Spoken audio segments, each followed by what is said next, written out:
और यहाँ आप तक खबर पहुंचाएंगे। पाकिस्तान तहरीक इंसाफ के रहनुमा अली अमीन गंडापुर को जलाओ घिराव केस में इस्लामाबाद पुलिस के हवाले कर दिया गया है। इस हवाले से मज़ीद तफसीलात हासिल करेंगे डॉन न्यूज़ के नुमाइंदे आदिल वक़ार से। आदिल वक़ार, बताएगा इस हवाले से आपके पास क्या तफसीलात है?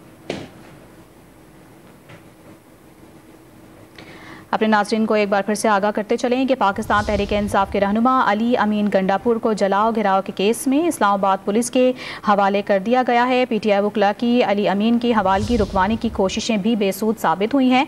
इस वक्त ताज़ा तरीन अपडेट यह है कि पाकिस्तान तहरीक इंसाफ के रहनुमा अली अमीन गंडापुर को जलाओ घिराव केस में इस्लामाबाद पुलिस के हवाले किया गया है।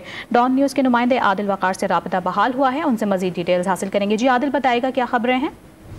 जी, ये गुज़श्ता रोज़ जुडिशल मजिस्ट्रेट फर्स्ट के पास इनकी जो केस की समाअत हुई थी इस्लामाबाद पुलिस हवालगी के हवाले से। तो इस्लामाबाद पुलिस के पास कागजात पूरे ना होने की वजह से अली अमीन गंडापुर को गुज़श्ता रोज़ जो है जो डी खान के सेंट्रल जेल है वहाँ पे मुंतकिल किया गया था, जिसके बाद आज जो है उसकी दोबारा समाअत हुई और जुडिशल मजिस्ट्रेट फर्स्ट जो है मदर अली साहब ने दोबारा इसके ऊपर समाअत सुनी और इस दौरान जो है फैसला सुनाया कि अली अमीन गंडापुर को जो है इस्लामाबाद पुलिस के हवाले किया जाए। और इसके बाद जो है वो जो इस्लामाबाद पुलिस थी और पंजाब पुलिस थी दोनों यहाँ पे मौजूद थे। इसके बाद सेंट्रल जेल से इन्होंने वहाँ पे पहुंचकर उसका कागजात मुकम्मल करा के इसके बाद जो है ना इस्लामाबाद पुलिस ने अपनी कस्टडी में लेकर इस वक्त इस्लामाबाद रवाना हो चुकी है। इसकी तस्दीक जो है फैसल अमीन सूबाई वजीर जो बल्दियात जो रह चुके हैं उनके भाई ने भी तस्दीक कर दी है कि इस्लामाबाद पुलिस इस वक्त इसको लेके जा रही है। जी ठीक है आदिल वक़ार, आप तफसीली तौर पर आगाह कर रहे थे, बहुत शुक्रिया आपका।